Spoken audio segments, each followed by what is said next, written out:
Don't touch my car!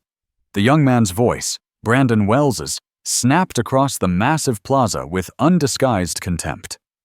He had no idea that the janitor's daughter he'd just insulted was the only person who could save his $4.5 million supercar. And more importantly, she was about to expose a venomous plot that could ruin them all. Brandon Wells eased the Quantum Apex X into the semicircle of polished stone outside Nexus Innovations, its liquid silver body catching the first light of morning. He killed the engine, expecting the whisper-quiet shutdown the car was famous for. Instead, a sharp hiss split the air, followed by a thread of blue-gray smoke curling up from the hood like a dying breath. Instantly, heads turned behind the lobby glass. Assistants and junior engineers pressed forward, phones raised. Some smirked, others whispered, already crafting captions for a trending post. Billionaire's toy dies at the gates. Brandon cursed under his breath. He checked the readout embedded in the dash. Temperature spike. Pressure drop. An error code that wasn't supposed to exist. Inside the cabin, locked behind biometric encryption, sat the only copy of the new neural drive algorithm, worth billions if today's pitch landed. The data wasn't just confidential. It was the key to keeping Nexus alive against Marcus Thorne's hungry conglomerate. He slammed the door and strode to the front bumper. Heat radiated through the sleek panels. No, not today, he muttered, scanning for a mechanic, anyone with clearance. Across the courtyard, Danielle Carter wiped condensation from the inside of a lobby window, her rag twisting between her fingers. Beside her, her father, Harold, pushed a cart stacked with cleaning supplies, a quiet sentinel in a faded work shirt. They weren't supposed to linger, but the sight of that car-bleeding vapor stopped them cold. Dani's eyes narrowed. She'd spent enough nights buried in thermal diagrams at the community college lab to recognize coolant vapor when she saw it, but the color was off. Too pale for a routine pressure loss, too heavy for condensation. Something deep inside that engine was cracking under stress. "Keep moving," Harold murmured, low enough for only her to hear. "Rich man's problem isn't our invitation." But Dani's feet felt rooted to the tile. More smoke hissed from the hood, and the acrid smell hit the air. For a heartbeat, the smoke blurred, and it wasn't a car she was seeing, but the calculating stare of Marcus Thorne from across an auditorium years ago. She remembered the thin smile on his face as she presented her thermal efficiency module at Aerotech, his eyes lingering not with admiration, but with the cold assessment of a predator weighing its prize. The memory left a familiar chill down her spine. A faint thump of bass drifted from a sedan at the curb, a gospel station playing even on a weekday. A voiceover spoke about lifting up the brilliance they try to bury. The line landed like a dare. Harold placed a steady, protective hand on Dani's shoulder. His touch anchored her, pulling another memory to the surface, the sting of that cold rejection email from Aerotech, followed by his rough but gentle voice at their kitchen table that night. "Baby girl," he'd said, his palm covering hers, "don't let them define you. They don't get to measure your worth." Her father's words, Thorne's predatory gaze, it all coalesced into a single, sharp point of clarity. This wasn't just a breakdown. It felt like a signal, a trap waiting to be sprung. She wiped her palms on the legs of her jumpsuit and stepped out from behind the glass doors. The courtyard air tasted metallic. Brandon Wells was bent over the hood, muttering at the diagnostic pad on his watch. Employees kept their distance, torn between curiosity and the fear of getting dragged into a disaster worth more than their salaries. She crossed the tiles quickly, her work boots scuffing the stone. Harold called softly behind her, "Dani, don't." But she didn't slow down. "Sir," she said, her voice steady and clear. "I know what's wrong with your car." Brandon straightened, startled. His gaze ran over her. Janitor's vest, work gloves tucked into her belt, braids pulled back tight. Dismissal hardened in his eyes. "You're with facilities, right? Step away. I don't need someone scratching a machine that costs more than your house." Whispers flitted through the circle. Someone filmed, murmuring, "She's brave." Another snorted, "She's crazy." Dani stood firm, her eyes on the thin smoke. "Your secondary cooling loop has a microfracture. The blue tint means nanocoolant is bleeding into the tertiary chamber. You've got at best 30 minutes before the bearings seize. Brandon barked a laugh, sharp and incredulous. And you figured that out? How? From behind a mop bucket? He tapped his watch. Security to the main courtyard, now. Her pulse thudded, but she refused to shrink. I studied these engines. Aerotech's early prototypes used the same alloy. If you keep it running, you'll cook your drive core, and everything stored in it. That last phrase hooked him. His eyes flicked toward the locked interior where the biometric vault sat. He masked it quickly, folding his arms. Even if you're right, this vehicle requires specialized tools. You wouldn't know the first thing about quantum seals. I know you don't have time to wait for a service crew, she countered, her voice dropping slightly, forcing him to lean in. And I know you don't want Marcus Thorne getting what's inside that drive. Brandon froze. The name hung in the air like poison. Around them, the courtyard seemed to hold its breath. Harold stepped forward, not beside Dani, but slightly behind her, a wall of quiet support. Sir, he said evenly, his eyes on Brandon. My daughter's not reckless. She's got sense and skill. Give her 2 minutes. Brandon's jaw tightened. He glanced at the car, at the smoke still curling from its hood, at the cluster of employees catching every word. A bad headline was already forming in his mind. Dani held his gaze, her own resolve like steel. Let me help, she stated, not asked. Or call your investors now and explain why your billion-dollar project is about to burn up in front of half your staff. A siren wailed faintly in the distance, security responding to his call. Brandon exhaled, slow and conflicted, while the crowd shifted, waiting to see if the janitor's daughter would be thrown out or handed the keys to his empire. Miles away, sunlight cut sharp angles across the glass walls of Thorne Dynamics. Marcus Thorne leaned against his desk, Bluetooth snug in his ear, gaze fixed on a live feed from Nexus's courtyard. The camera's zoom framed the smoke curling from Brandon Wells's prized Apex X and the slim figure of a young black woman standing toe-to-toe with him. Marcus's mouth twisted into a grin that never touched his eyes. Reynolds, he said smoothly, voice pitched low. Keep them out there. Stall Wells. Stall the girl. That drive inside the car belongs to us before noon. Reynolds's answer crackled through the line, clipped and professional. Understood, sir. She's bold. Claims to know the failure window. Then let her dig herself deeper, Marcus replied, spinning a heavy Mont Blanc between his fingers. If she makes a wrong move, we collect the mess and the hardware. He walked toward a shelf lined with trophies, patent plaques, racing medals, even a framed photo from a charity gala. A senator shook his hand in the picture, but Marcus's eyes slid past the smiles to his own reflection. Expensive suit, perfect knot, the look of a man who never lost. On another monitor, a spreadsheet tracked projected earnings once Nexus's algorithm slipped into Thorne Dynamics' hands. Numbers climbed like a private gospel. Leverage, acquisition, control. For a moment, the faint echo of his own childhood crept in. Hot summers in a cramped apartment over a corner store, his mother working double shifts. He'd sworn then he would never be small again.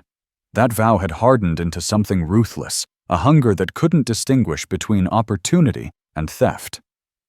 Reynolds, he added, voice tightening. If Wells hesitates, remind him what failure looks like.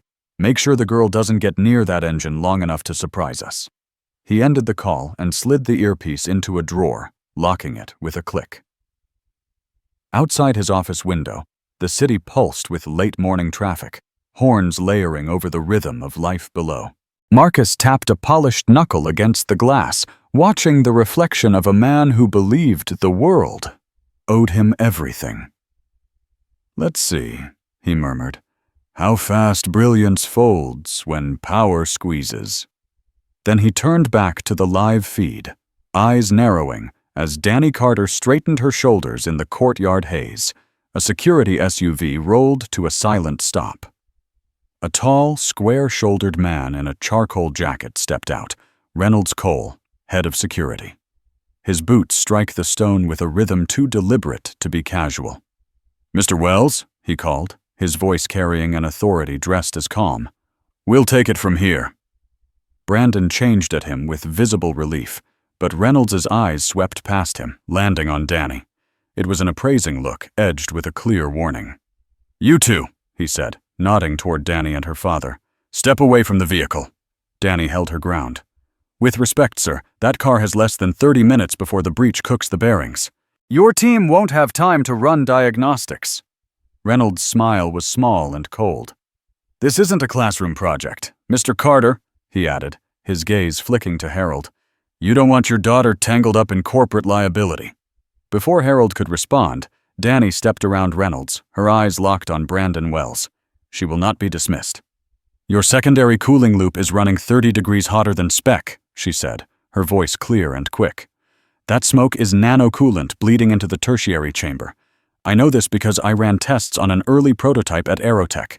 Memo AX-119 flagged a fracture risk in the alloy, right where your system routes coolant to the thrust bearings. That memo got buried when production was rushed. A stunned silence fell over the courtyard. At the edge of the circle, a few junior engineers exchanged wide-eyed looks. They recognized the code. Reynolds's professional calm finally cracked. That's confidential documentation, he snapped. How would a customer know about AX-119? Dani's gaze was unwavering. Because I wrote half the supporting analysis for it as an unpaid intern. Back when the only badge they'd give me was visitor, they used my data, scrubbed my name, and called it innovation. The rawness in her voice hits harder than any technical jargon. Harold stepped forward, his baritone steady and proud. She's telling you the truth, sir. I watched her spend nights at our kitchen table on that report while I ironed my uniforms. Beep, beep, beep. A sharp digital alarm cuts through the air from inside the Apex X. On the dashboard, a timer flashed in angry red, 8 minutes to system failure. The sound jolted everyone. She's right about the numbers, an engineer murmured, loud enough for Brandon to hear.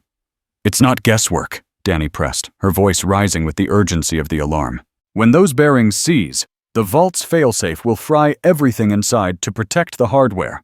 And when that happens, Marcus Thorne doesn't need to steal your algorithm. You'll be handing it to him in 1,000,000 digital pieces. The mention of his rival's name was the final blow. Brandon's head jerked towards her, all pretense gone, replaced by raw panic. He looked from Dani's determined face to the flashing timer, then to Reynolds, who now stood not as a guard, but as an obstacle. You're asking me to gamble my entire company on you, Brandon said, his voice strained. No, Dani countered, her own voice softening but losing none of its intensity. I'm asking you not to let pride cost you everything. You can trust your protocol, which will fail.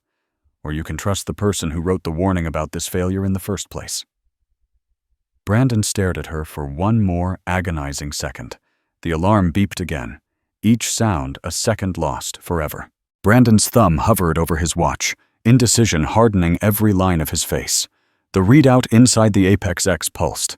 37 minutes to system collapse. Around them, the crowd hushed, waiting to see if he'd trust the janitor's daughter or watch his empire go up in smoke. Finally, he flicked through his contacts and tapped a name. Leona Hayes, he said, voice clipped but urgent. Pick up. A secure line clicked open, and the voice that answered was warm and sharp at once. Brandon, you don't usually call before 9 unless the sky's falling. It's close, he replied, pacing a tight line beside the car. I've got a coolant breach in the Apex. A young woman, Dani Carter, says she knows the fault. Quoted an internal Aerotech memo. Ring any bells? There was a pause, long enough for Dani's pulse to thump against her ribs. Then Hayes's tone shifted, laced with recognition. Danielle Carter? Bright kid. Interned with me on Project AX-119. She's the one who spotted that alloy stress issue before we moved to final testing. Harold's chin lifted with quiet pride, though he kept his stance protective. Hayes continued, voice lower now. Brandon, if Dani's there, listen. She was pushed out before she got credit for half her work. And watch your back. Marcus Thorne tried to bury that report. He's wanted control of anything tied to that cooling tech for years. Brandon shot a look at Reynolds. The security chief's jaw was set, unreadable behind mirrored shades. Dani stepped closer, steady despite the tension. Dr. Hayes, she said, leaning toward the watch so her voice carried. "The fracture's behaving exactly like the early lab models. I can stabilize it, but I'll need access to the loop and a proper sealant." "Of course it's that," Hayes muttered. "Production rushed. They skipped reinforcement protocols." She spoke louder to Brandon. "If she says she can hold it, she can. And don't underestimate Marcus. He's not above sabotage. If your car went down right before a deal, I'd wager it wasn't coincidence." The words landed heavy in the courtyard. A ripple went through the staff, their phones lowering slightly. Even Reynolds's shoulders twitched, just enough for Dani to catch it. Brandon pressed the bridge of his nose, then looked squarely at Dani. For the first time, the calculation in his eyes softened into consideration.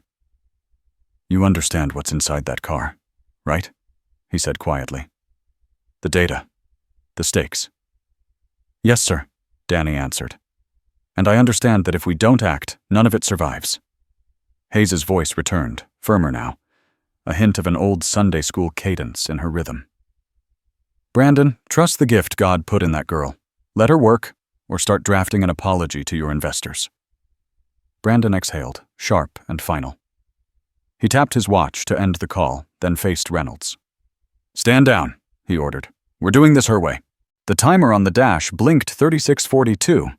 Dani met her father's eyes, saw a flicker of hope in his steady gaze, and stepped toward the hood, ready to earn every second. Brandon hit the hood release. The Apex X gave a soft hydraulic sigh as the carbon panels lifted, revealing an engine bay more like a spacecraft than a car. Vapor drifted up in thin veils. Heat shimmered over rows of polished conduits, braided cables, and coolant lines gleaming a cold blue. Dani stepped forward, rolling her sleeves past her elbows. She glanced at Harold, who was already pulling a microfiber cloth from the cart. Old habits, ready hands. Together, they eased the protective shroud off the engine. Brandon hovered at their side, one eye on the countdown blinking inside the dash. 36 minutes. The crowd murmured, craning for a look. For most of them, this was the first time seeing the heart of a hypercar that cost more than their homes. For Dani, it was a schematic come to life, every line matching diagrams she'd memorized in dimly lit rooms. She traced the coolant loop with her gaze, lips moving silently as she counted valves. Something felt wrong, a tension in the geometry. She leaned closer, breath fogging against the polished casing. "There," she whispered. Nestled between the secondary pump and the thrust-bearing housing was a small black module, no bigger than a deck of cards, its casing matte against the gleam of metal. Tiny indicator lights blinked in a slow, predatory rhythm. A hair-thin wire tapped into the coolant sensor line. Harold bent beside her, frowning. "That don't belong." "No," she said, voice tightening. "That's not factory." She studied the seams. A micro-weld sealed it to the bracket. Brandon squinted, his confidence fading another degree. "What is it?" "Some kind of interference rig," Dani answered, keeping her tone even. "See the coil wrapped around your sensor feed? That's jamming the readings, maybe feeding a false signal. And the housing, it's got a secondary circuit. Could be a trigger."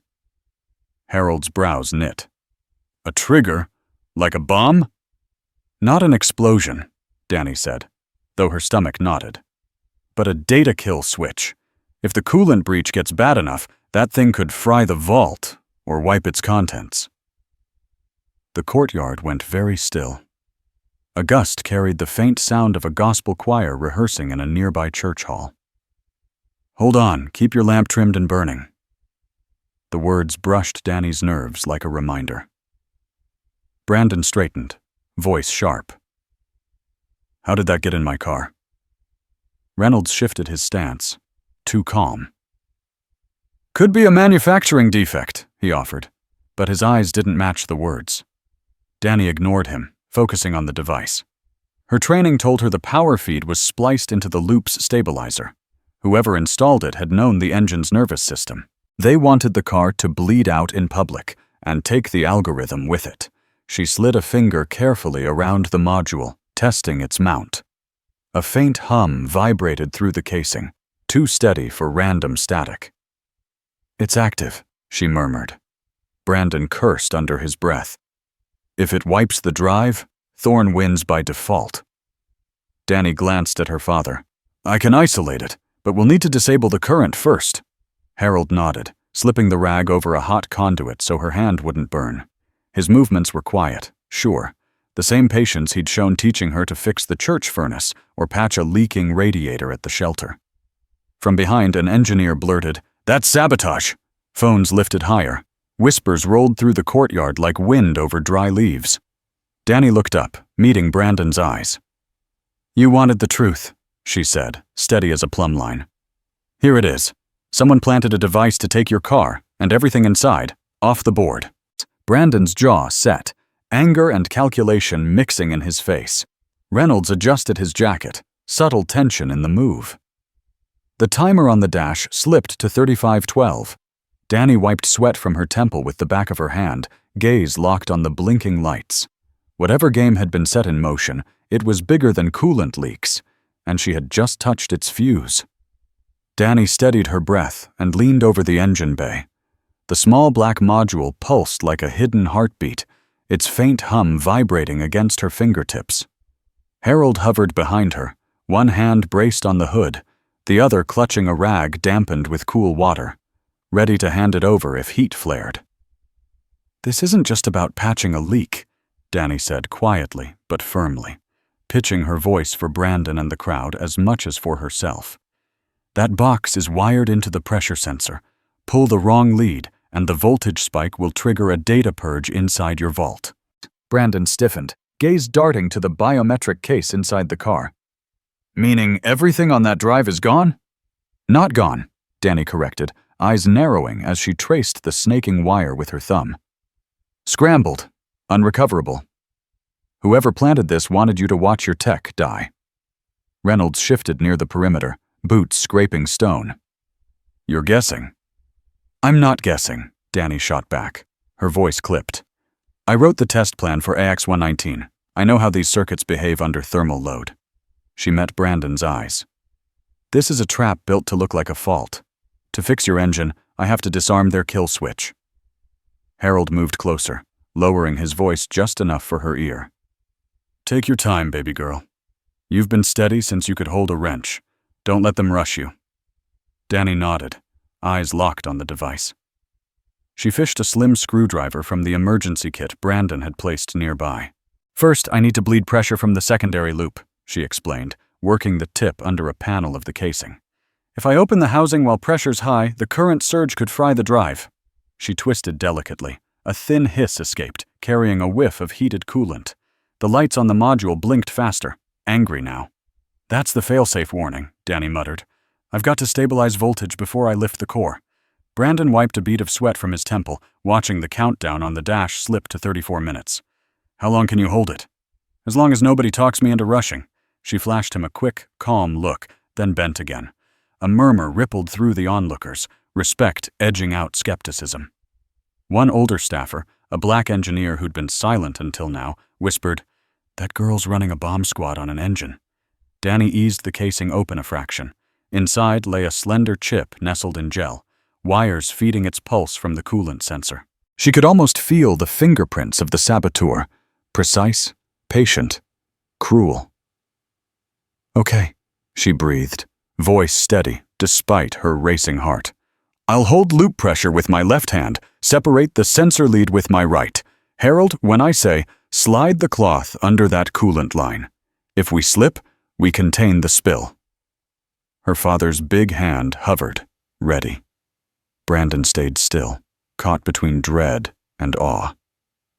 Dani exhaled once, centering herself on every late night of study, every sermon about staying unshaken. Let's keep this car and your legacy alive, she murmured, and set the screwdriver against the trigger pin. Dani steadied her elbows against the edge of the engine bay, breath coming slow through her nose. The black module's lights pulsed faster now, synced with the warning on the dash. 33:45. 33:44. The courtyard felt smaller, as though everyone's lungs were holding the same air. We need a bridge to keep the signal stable while I pull the trigger pin, she said, glancing at the emergency kit. I'll build a bypass to fool the purge circuit. Brandon crouched beside her, his crisp suit brushing against grit from the tiles. What do you need? Graphite, Dani answered, scanning the contents. The emergency sealant has polymer strong enough for heat, but we need something conductive. Harold's hand landed on her shoulder, steady, grounding. Remember the pencil trick, he said softly. Dani's face lit with recognition. She dug out a spare mechanical pencil from the kit's side pouch, snapped it clean, and slid the thin graphite core free. Holding it up to the light, she measured it by eye, then nodded. Perfect density. The crowd leaned in as she broke the core into 2 pieces, then mixed a dab of the polymer with the graphite dust inside the cap of the sealant tube. We're making a thermal conductive paste, she explained for Brandon, though her focus never left the work. Once it sets, it'll fool the circuit into thinking pressure's still stable when I detach the chip. Harold switched on the small inspection lamp from the kit, holding it over the engine so the light fell in a tight white circle. I got you, baby girl, he murmured.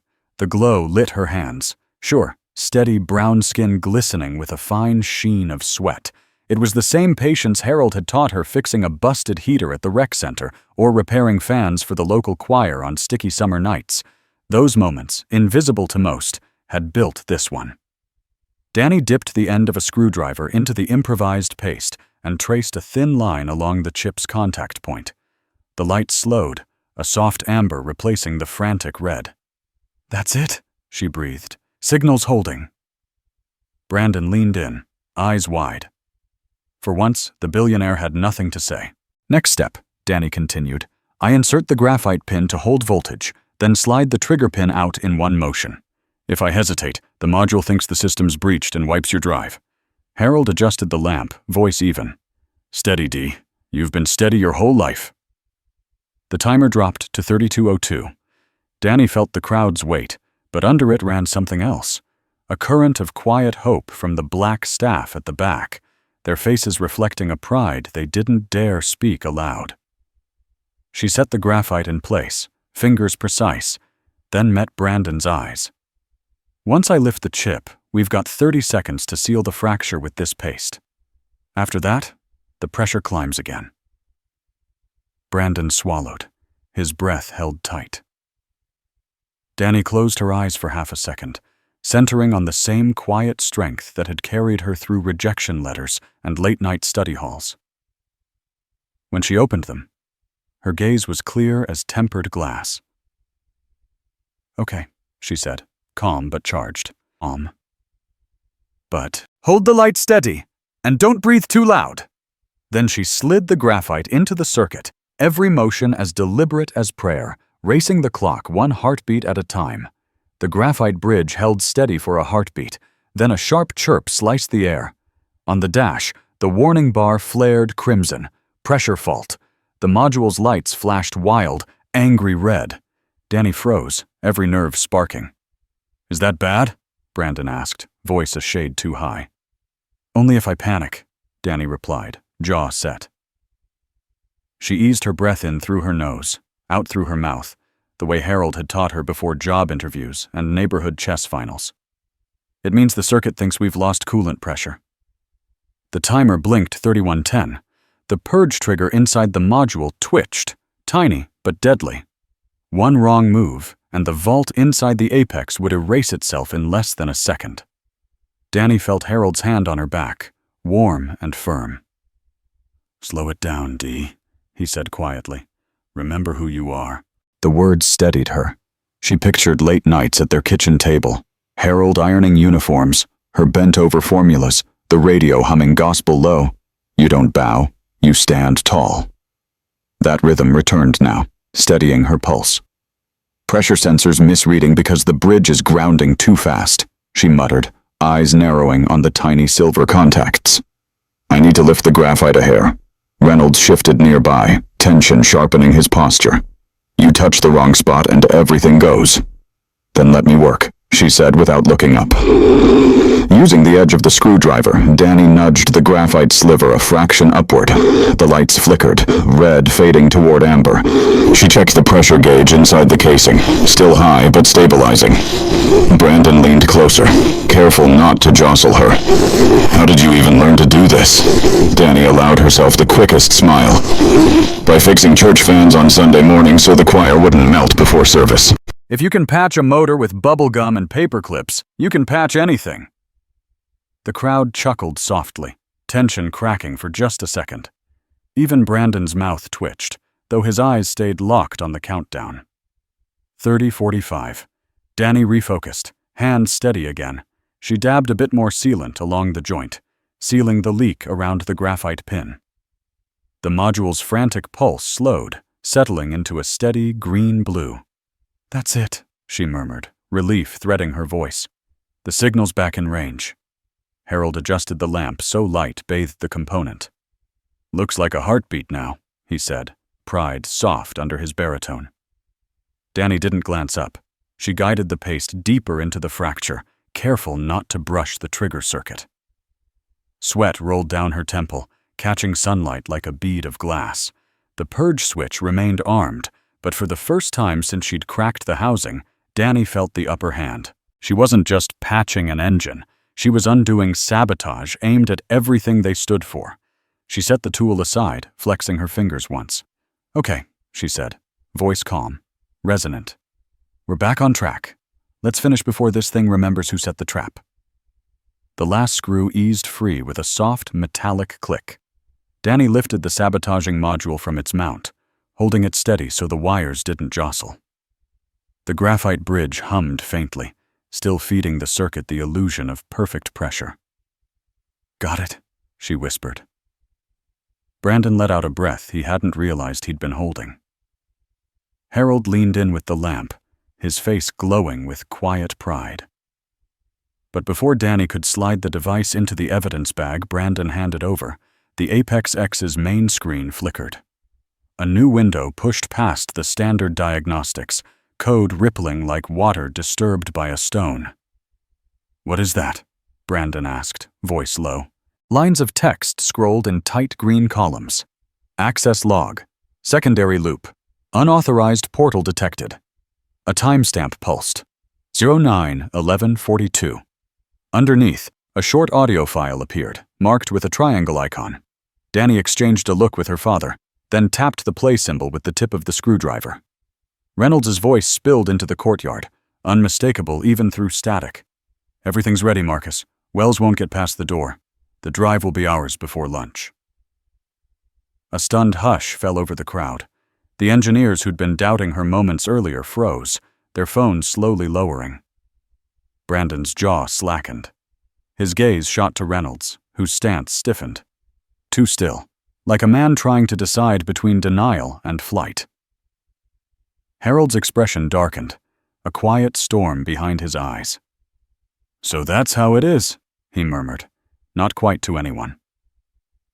Dani stayed crouched by the engine, pulse drumming against her ribs. "The log confirms the breach," she said, keeping her voice even.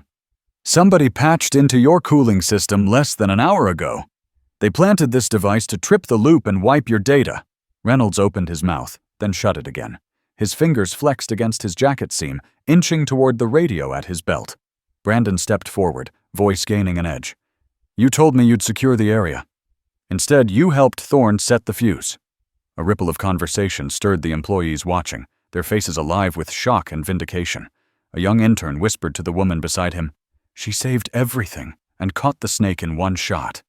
Dani set the module carefully onto a cloth, hands steady despite the tension ringing the courtyard. "Sir," she said to Brandon, "the chip inside still holds the purge code. If we keep it isolated, we can prove sabotage. Maybe tie it straight to Marcus." Harold straightened, his voice heavy as an organ chord. "Child, you just pulled the mask off a whole game." Brandon stared at the device, then at Dani, finally seeing her not as a cleaner in a work vest, but as the mind who'd cracked open the scheme against him. The timer on the dash froze at 29:58 and faded, the crisis paused by her hands. But another battle had begun, and every person on that courtyard knew it. The courtyard felt like it was holding its breath, every eye fixed on the glowing evidence in Dani's hands.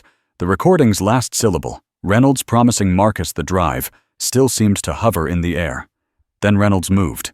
He surged forward, faster than anyone expected, hand outstretched toward the biometric vault nestled inside the Apex X. His face, once calm and professional, was stripped bare, sharp with greed and panic. Brandon reacted instantly. "Security to the courtyard!" he barked into his watch, stepping toward the car.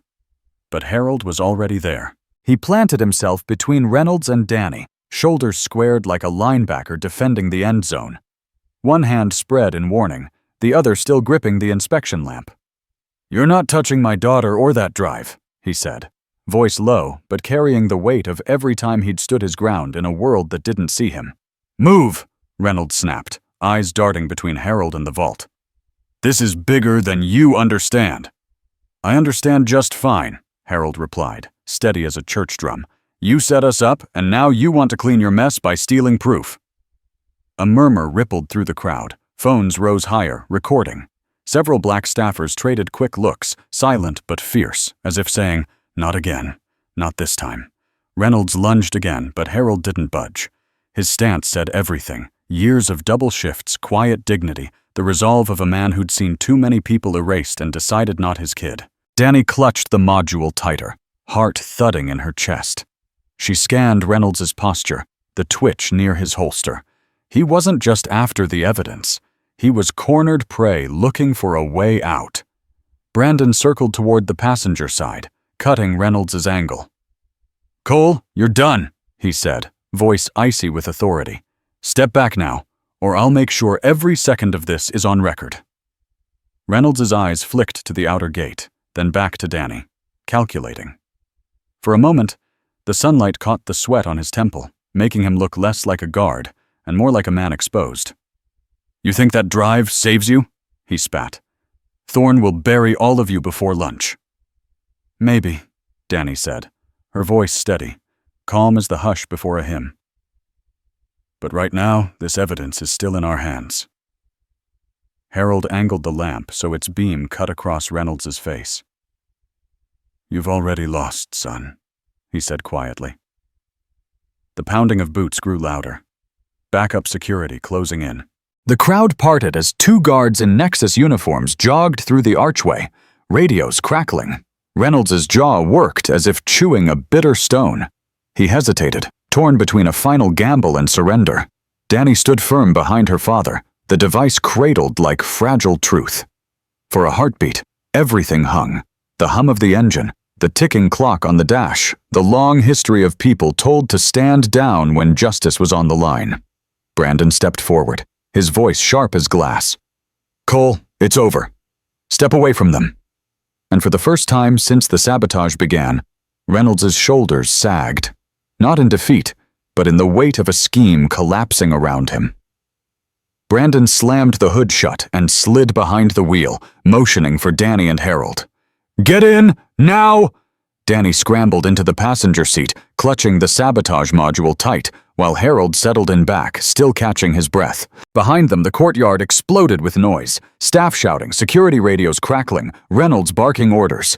Brandon thumbed the ignition. The Quantum Apex X came alive with a throaty purr, its systems recalibrating after Dani's repairs. The dash blinked. "Pressure stable, 2942 remaining." "Seatbelts," Brandon said, his voice taut. "We're not out of this yet." The hypercar shot out of the courtyard, tires gripping the stone and then squealing as they hit asphalt. A sleek black SUV peeled from the curb, Reynolds at the wheel, face locked in fury. Dani yanked the HUD console toward her.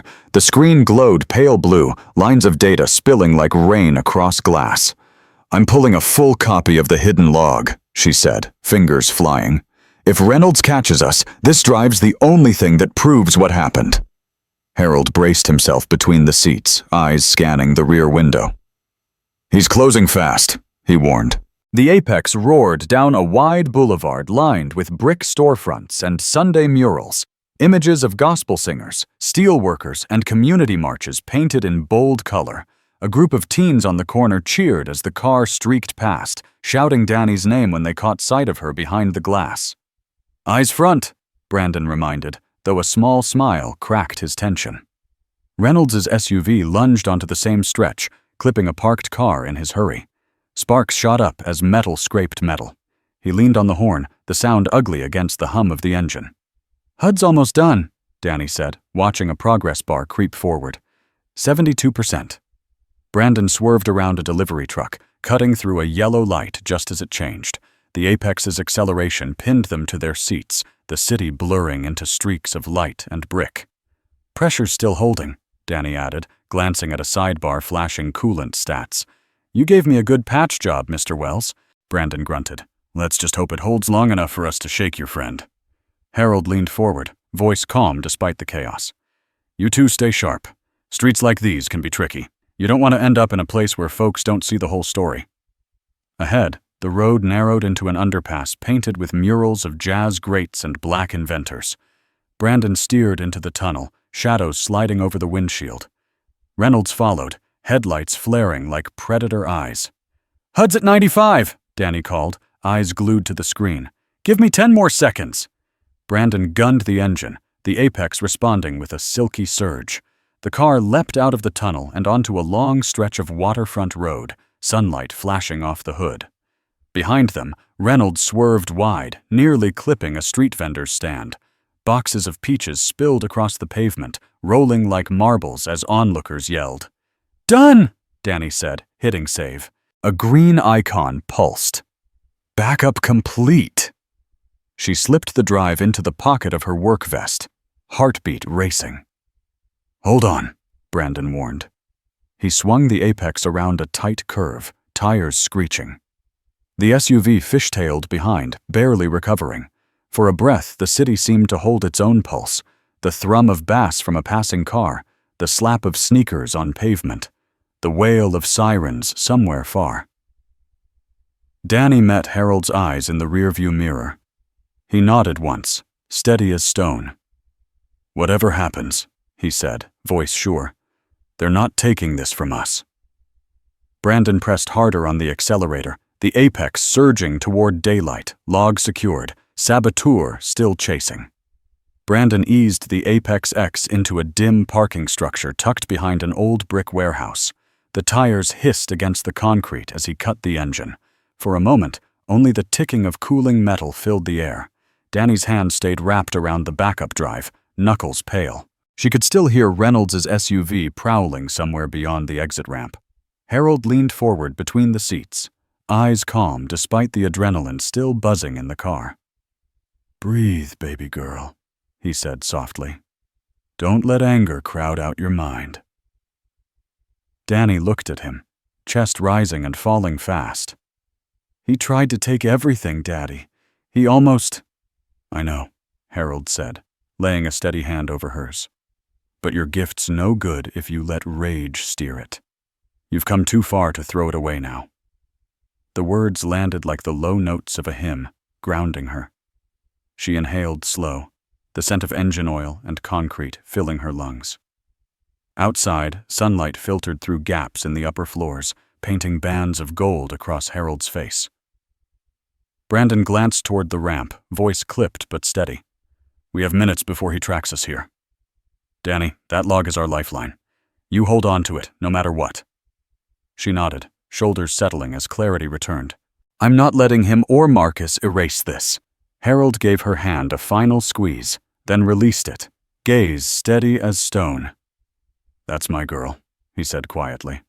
"Remember, they don't get to define you, or decide how this ends." Brandon checked the mirrors, eyes narrowing. "All right," he said. "Time to move before our friend decides to make this personal." The Apex hummed back to life, ready for the next run. Brandon steered the Apex deeper into the garage's shadows, engine idling low. Dani flicked open the HUD, her fingers a blur across the glass as she pulled up the encrypted log. The backup drive winked green in her lap, solid proof of sabotage, and leverage if they could keep it safe.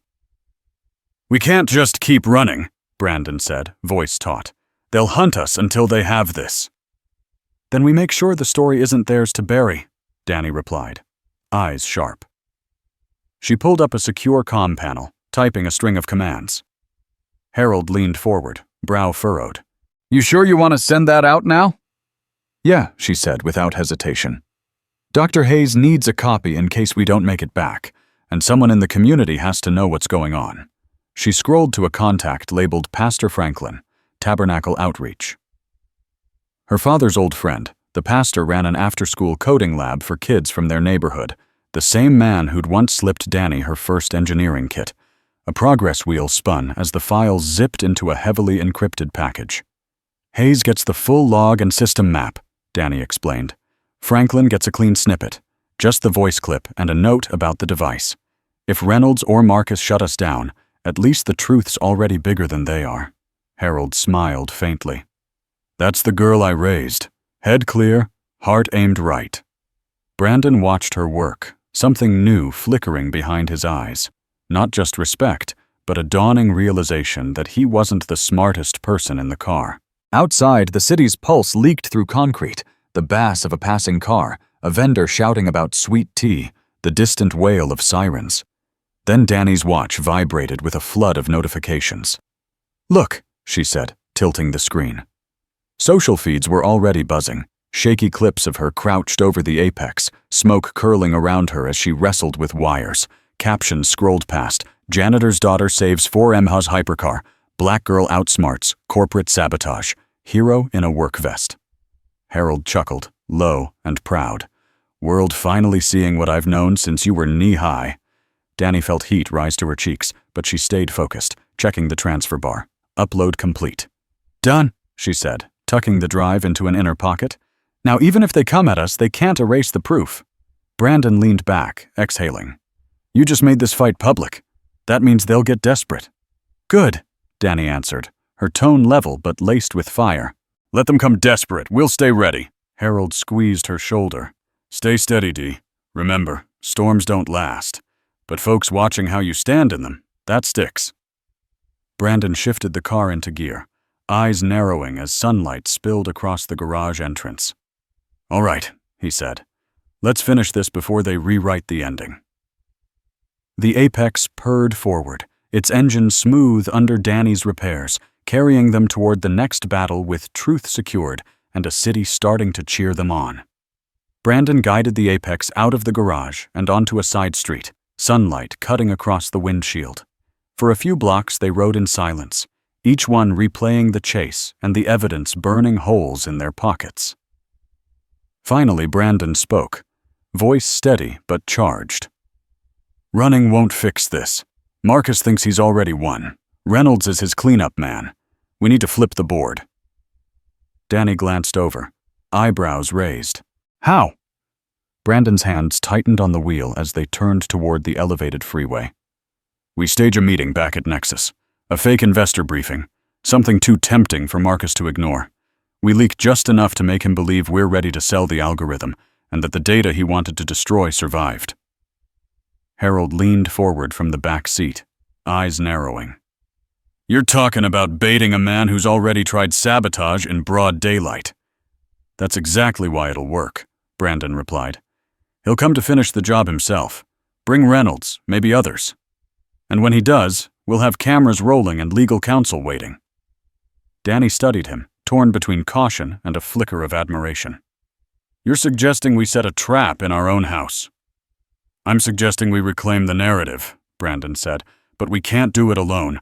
We'll need Dr. Hayes on a secure line to verify the log, and Franklin can rally trusted community leaders to stand witness, folks who know how to hold ground when people try to bury the truth." Harold nodded slowly, the weight of decades in his eyes. "You're talking about a table wide enough for the whole story. That's how you make a reckoning stick." Brandon allowed himself a tight smile. "Exactly." He glanced at Dani. "But I'll only do it if you're in. You're the key. Your repairs, your evidence, your voice. Marcus underestimates you. That's his mistake." Dani felt the thrum of the car beneath her, the pulse of the city outside, and the quiet pride radiating from her father's seat. For the first time since smoke had poured from the Apex's hood, she felt not just reaction, but purpose. "All right," she said, meeting Brandon's gaze. "We set the meeting. But if we do this, we do it clean. No half measures, no shortcuts." They walk into that room, and the whole truth lands at their feet. Brandon nodded, steering onto the expressway toward downtown. "Then let's go write an ending they don't see coming."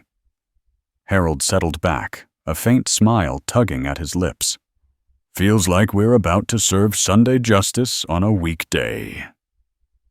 The Apex's engine purred as they sped toward Nexus headquarters, a quiet resolve settling over them like armor. The hunter's game was about to turn, and every mile brought them closer to a reckoning that had been a long time coming. Marcus Thorne strode through the marble atrium of Nexus Innovations like a man expecting applause. His charcoal suit gleamed, a faint smile curled at the edge of his mouth. To him, Brandon Wells had already lost. The sabotage, the pursuit, the evidence erased. All that remained was to claim the prize. He passed through glass doors into the main conference hall, slowing only when he noticed the atmosphere. The room was not set for an investor briefing. At the head of the table sat Brandon, posture calm but eyes hard. Beside him stood Dr. Leona Hayes, tablet in hand, ready to verify every byte of the encrypted log. 2 corporate attorneys flanked them, folders stacked high, and opposite the lawyers were faces Marcus had not expected. Pastor Franklin, broad-shouldered in a dark blazer, and Aaliyah Green, a young activist from Westside who ran a STEM mentorship program Dani once volunteered for. Their presence gave the sleek glass room the air of a neighborhood council meeting transplanted into corporate steel. "Marcus," Brandon said evenly, rising to greet him. "Glad you could make time on short notice?" Marcus's eyes flicked around, assessing. "This isn't the forum you promised," he said, voice clipped. "No," Brandon agreed. "This is the forum you earned." From a side door, Harold entered, his janitor's badge still clipped to his pocket. Behind him walked Dani, composed in a borrowed blazer, the drive secured in her hand. The way she held herself, steady, unflinching, sent a ripple through the room. Marcus's smile faltered. "What is this?" Hayes stepped forward. "A chance to tell the truth before the truth tells itself," she said. Pastor Franklin leaned on his cane, eyes warm but steady. "We came because community isn't just Sunday hymns," he said. "It's making sure folks who think they're untouchable answer for the harm they cause." Marcus adjusted his cufflinks, trying to recover his poise. "You're staging theater," he sneered. Brandon met his gaze. "Call it what you want, but Reynolds is in custody, and we have logs, recordings, and a device pulled straight out of my car. You walked in here thinking I'd roll over. Instead, you've walked into the light." Dani stepped to the table, placing the module gently on its polished surface. The faint hum of the city below filtered through the floor-to-ceiling windows, framing her words. "This isn't just about sabotage," she said quietly. "It's about who gets silenced, and who finally gets heard." For the first time, Marcus looked unsure. The council around him waited, patient and unyielding, as the reckoning began. The heavy glass door swung inward, and Dani walked in beside Harold. She wore a simple slate-gray blazer over her work vest, the sleeves pushed to her elbows.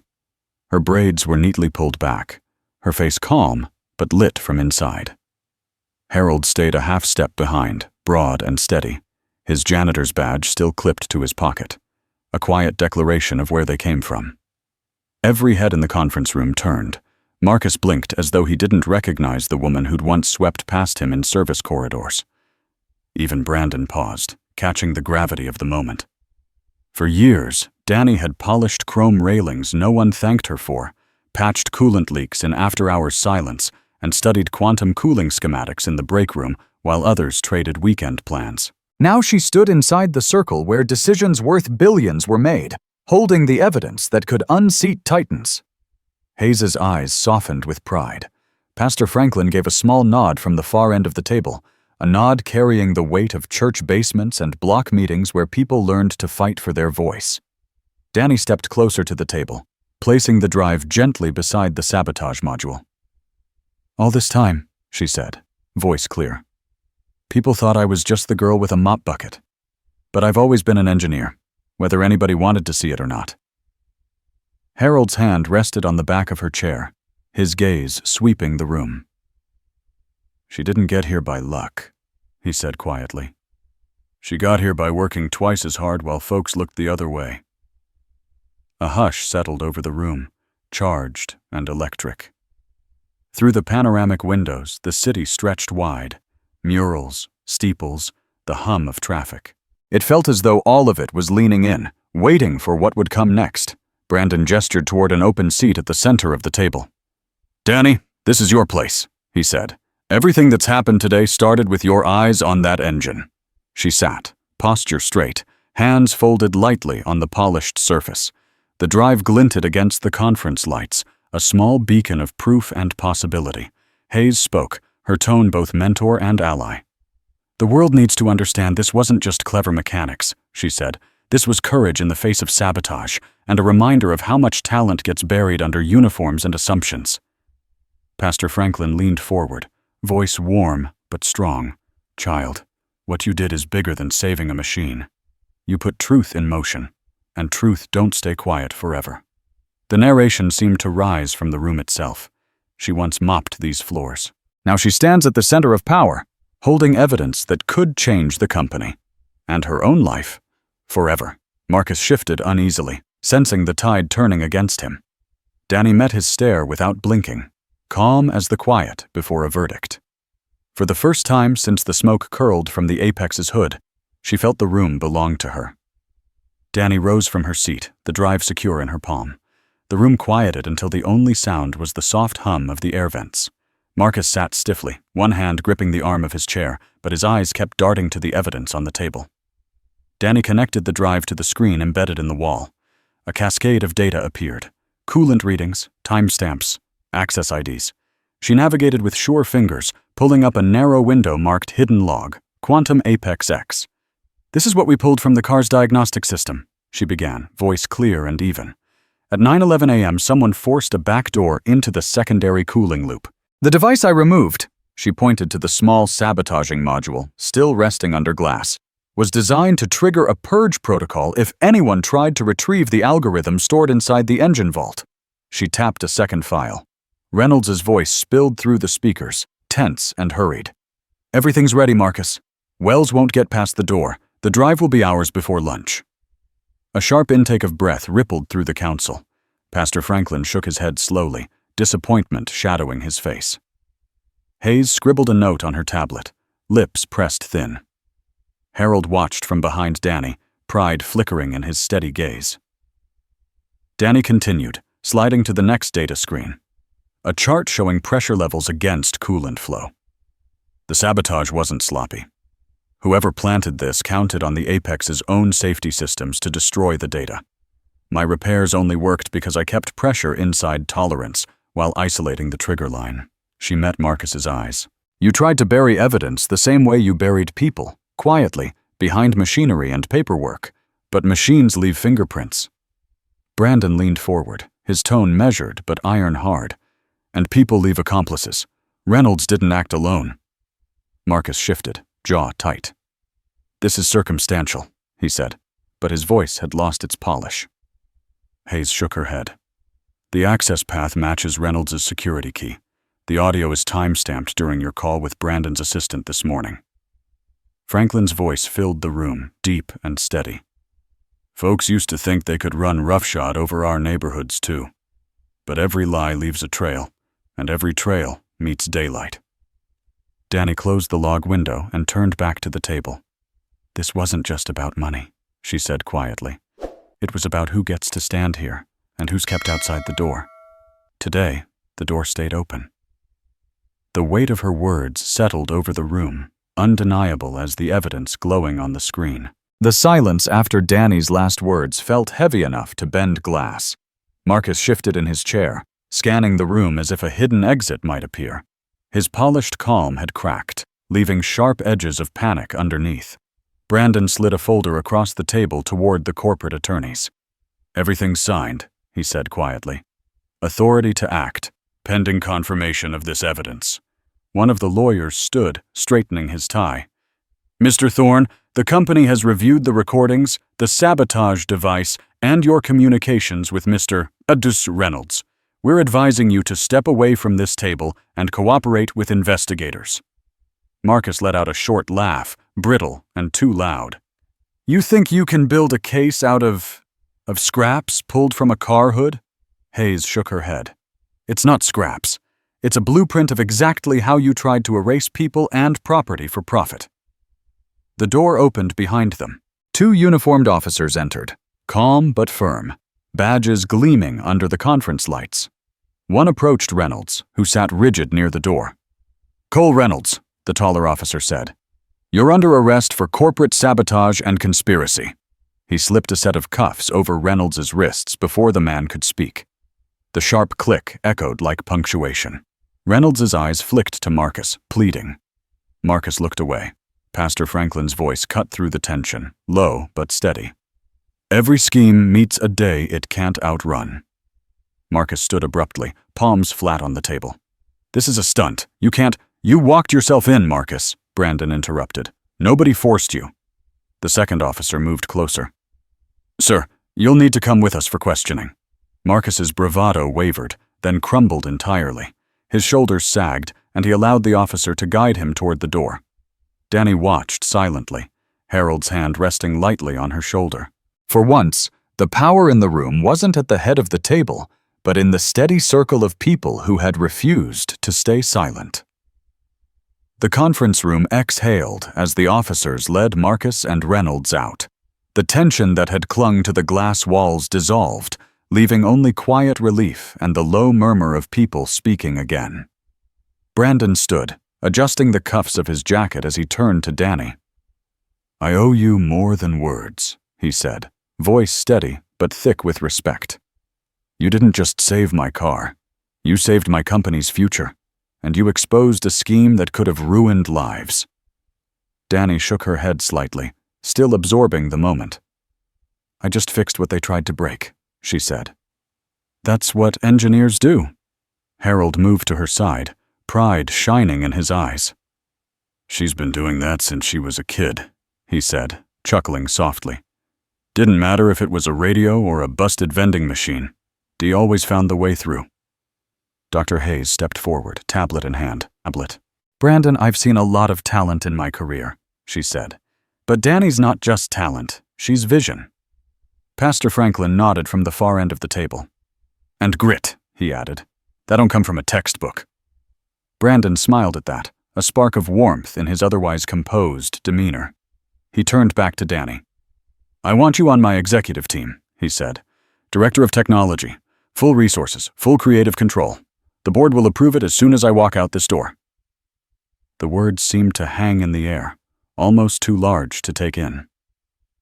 Dani glanced at Harold, who gave a single nod, the kind of quiet affirmation that had carried her through every closed door. On the screen behind them, social feeds continued to flood in, screenshots of Dani crouched by the apex, headlines flashing across timelines, Black genius in janitor's jumpsuit, engineer outsmarts sabotage, from mop bucket to mastermind. Aaliyah laughed softly, reading one aloud. They finally seeing you, girl. Dani felt a flush rise, but stood taller.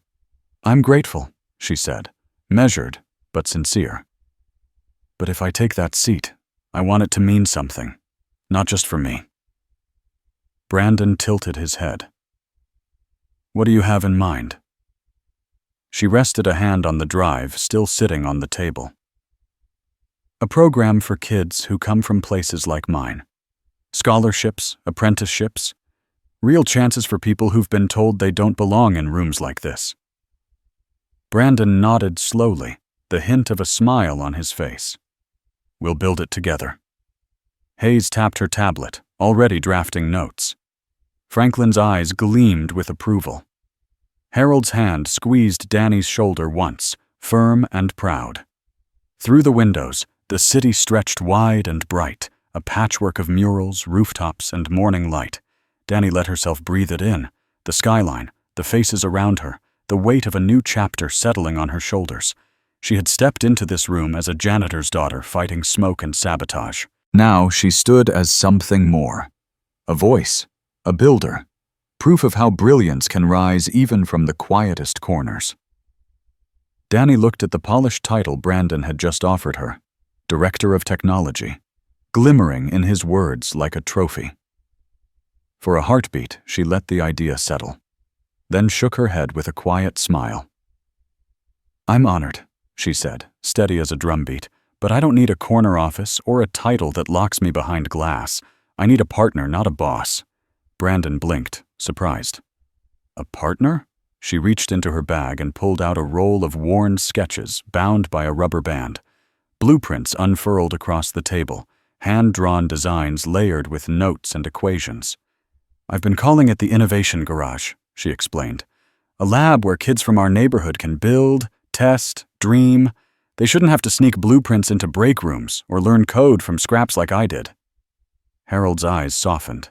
Franklin leaned forward, pride warming his face. "That's a vision," the pastor murmured. "That's how you change a block." Hayes studied the drawings, lips curving in admiration. "You want to turn today's fight into a bridge?" Dani nodded. "No more locked doors. No more talent hidden under uniforms. We start here, with the folks who've been told they don't belong." Brandon glanced at the plans, then back at her, understanding dawning. "You saved my company," he said slowly. "Now you're asking me to help you save the pipeline for every kid like you." "That's the deal," Dani replied. "Innovation belongs to all of us." Brandon extended his hand, a grin spreading across his face. "Then let's build it together." Harold squeezed his daughter's shoulder, eyes bright. In that glass room, the future stretched beyond titles, into streets, schools, and the hands of kids waiting to invent their way out of invisibility. Sunlight spilled through the windows of the West Side shelter, catching on fresh paint and the gleam of new work tables. A hand-painted sign above the door read, "Innovation Garage, where brilliance finds room." Inside, Dani guided a group of middle schoolers as they fitted wires into a small robot. Harold stood nearby, sleeves rolled, showing two boys how to steady a soldering iron. Across the room, Aaliyah helped a shy girl launch a tiny drone, laughter echoing under the high ceiling. Pastor Franklin watched from the doorway, Bible tucked under one arm. He spoke just loud enough for everyone to hear. "A city's strength isn't only in its towers. It's in the hands we steady, the gifts we refuse to overlook." Dr. Hayes adjusted a display board, smiling as kids scribbled their names under a banner, reading First Class of Builders. Brandon lingered near the entrance, still in his tailored suit, but his face open and easy, proud to see the promise he'd backed come alive. Dani looked around at the room, bright with murals, tools, and voices, and let herself breathe. No boardroom could match the hum of possibility here. Sometimes brilliance waits behind a broom, until the world is ready to see. Share this story. Support local STEM programs. Help hidden talent shine.